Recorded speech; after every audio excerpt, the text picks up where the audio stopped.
Urr, ঘৃণা খিদঘেন দাও কুটু ঘৃণা খিদঘেন দাও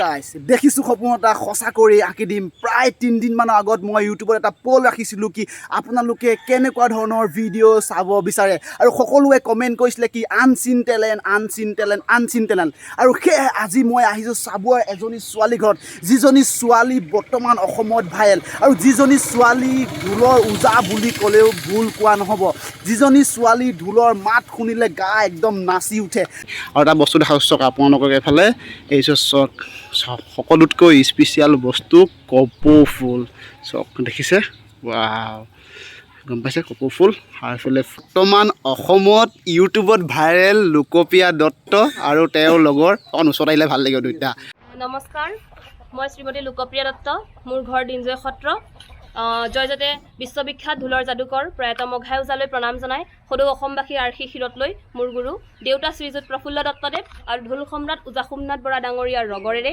এই ঢোল বাদ্যটি আৰম্ভ কৰিছোঁ আজি তালত সহযোগ কৰিছে মোৰ লগত এয়া শ্ৰী নীলকমল দাস মই আজি আপোনালোকৰ আগত অকণমান ঢোলৰ ওজাপালি দেখুৱাইছোঁ আজি ঢোলত মই প্ৰথমে দেখুৱাম ঢোলৰ মাননি হাতখন ইখুনিও সৰ্বজনই আমাৰে বচন মাননীৰে জন্ম কথা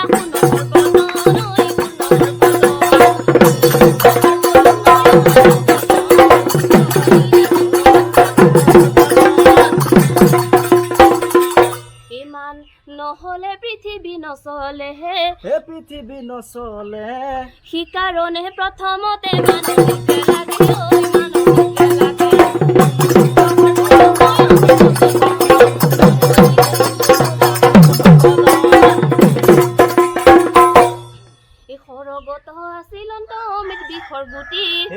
বিষৰ গুটি মহামুনি নাৰদে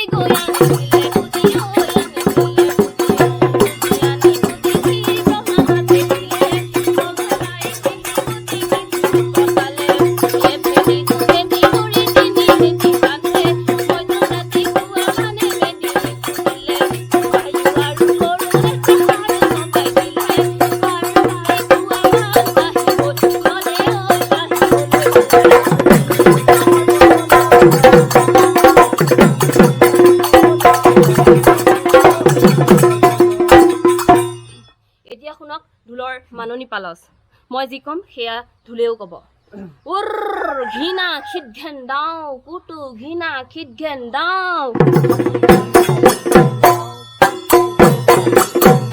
ঘিন দাও কুৰুকুটা খিতাও কুৰুকুটা তাকো গুডু ঘিন তাকো গুডু ঘিনিতি ঘিনাও মাননি নমাও খিকিতি খিতাও মাননি নমাও উৰ্ৰ গিদাও ঘিনাও খিকিতি ঘিনাও খিত ঘিন গমা খিত গমা এঠুকা তামোল 14 গুচি পাণ ৰাইজৰ মাজত ধৰি যাওঁ মান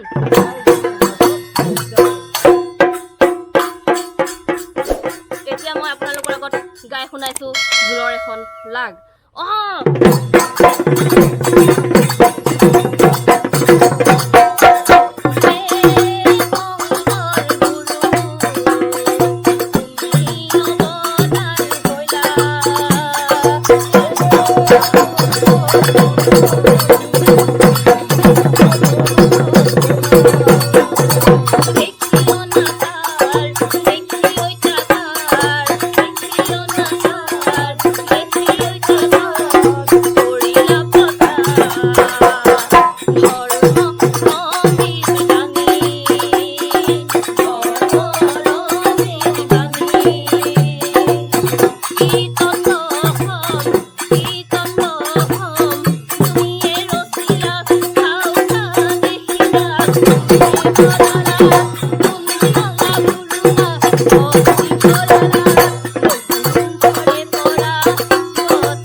ইমানতে মই সামৰণি মাৰিছোঁ।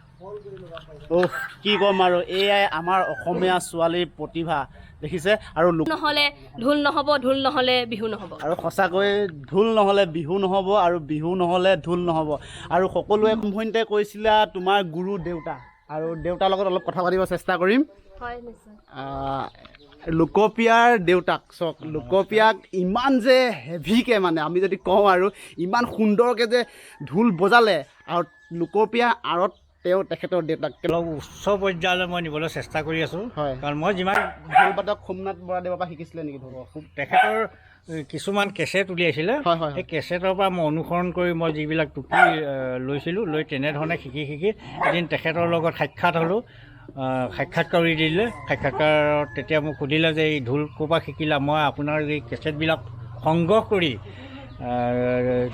তাৰ ঢোলৰ চাপৰবিলাক, ওজাপালি মাৰিতাবিলাক সেইবিলাক লৈ মোৰ ছোৱালীজনীক ঢোল শিকিবলৈ খুব আগ্ৰহ আছিলে, গতিকে তাইক মই এইখিনি শিকাই দিওঁ। আৰু চাওক বিগ এক্সাম্পল এটা দিব লাগিব, যদি মনত থাকে ন কিবা এটা কৰিবলৈ, কি কৰিব নোৱাৰিব। ঢোলৰ কেছেট সংগ্ৰহ কৰি কেছেটৰ পৰা ঢোলৰ চাপৰ লিখি তেখেতে ঢোল শিকিছিলে। আৰু আপোনাৰ পৰা অকণমান ঢোল শুনিব বিচাৰিম, অকণমান।